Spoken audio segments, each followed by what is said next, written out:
আপনারা জানেন আমার ভাইয়ের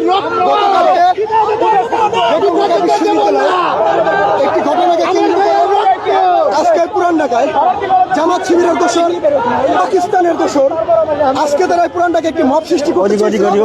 আমরা